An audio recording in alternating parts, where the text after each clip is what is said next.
membres de la presse, bonsoir et bienvenue au Caserne Centrale. Mes concitoyens,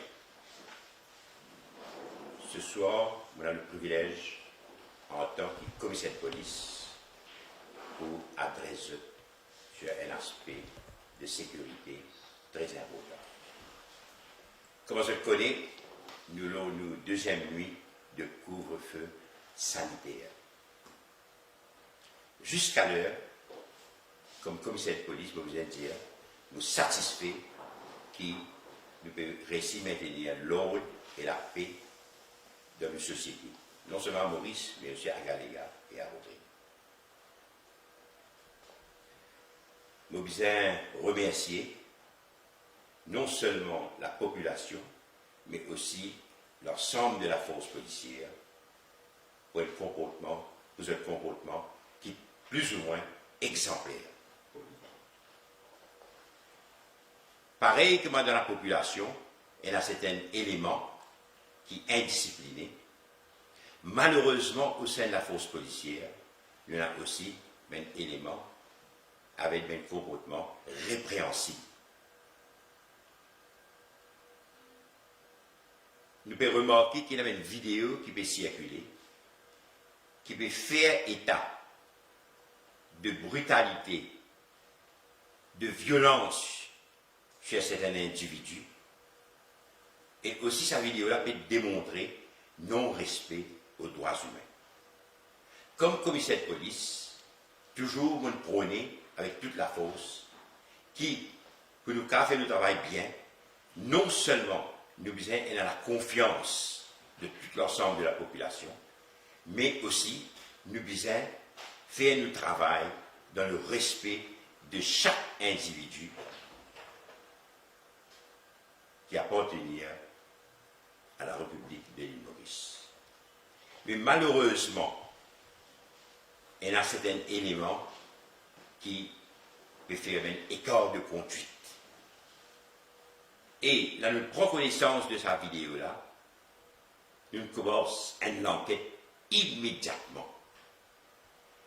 Et, je suis capable de dire ça, qui nous connaissons dans quel endroit ça a été, nous connaissons quand ça lieu-là a été, nous connaissons quel groupe de policiers qui est impliqué dedans, et nous connaissons aussi qui ça n'a,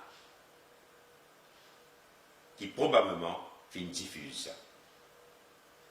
C'est-à-dire nous pouvons démarrer l'enquête avec une avance, je vais dire 75%.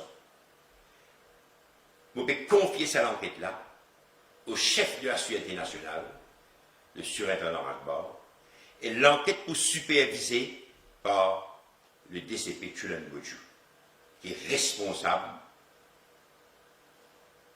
pour le moment pour la région de Port-Louis dans son ensemble. Nous faisons un appel à toute la population qui nous tous peut vivre une situation sans précédent. Une situation qui peut offrir beaucoup de défis, non seulement à tous nos citoyens, mais aussi aux autorités. Mais ensemble, nous pouvons capables de relever ce défi-là. Il n'y a pas un moment pour montrer aucun écart de conduite. Je vous ai dit, partout quand je finis de passer, le soir quand je finis de mettre check, je finis de trouver qu'il y a un policier, et là seul, et là en binôme, deux policiers. Je vais travailler bien. Dans beaucoup de places, je vais sécuriser l'endroit stratégique. Nous avons à peu près plus de 113 endroits stratégiques qui nous peuvent sécuriser. Et non seulement les éléments de la force régulière, mais aussi les éléments des unités spécialisées, telles que la SMF, la SSU, et même les gardes-côtes, peuvent amener une contribution pour assurer que ça couvre-feu sanitaire-là, qui toujours peut respecter.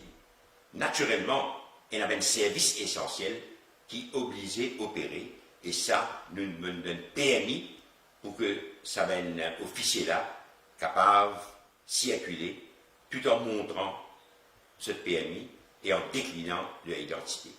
sans le mettre policier, le mettre barrage routier, puis check ça. Et jusqu'à l'heure, vous allez dire, nous avons à peu près une centaine de contravenants. Encore une fois, je lance un appel à toute la population mauricienne, Rodrigue Galega, pour suivre les consignes concernant le couvre-feu sanitaire de très près et aussi de respecter la loi, de faire maintenir l'ordre et la paix. Et me lance aussi un appel à toute la force policière pour reconnaître que dans l'ensemble, je vais faire un travail exemplaire, mais les éléments indésirables qui peuvent faire preuve de comportement répréhensible, je vous promets une action très sévère dans les heures qui suivent. Je vous remercie pour votre attention.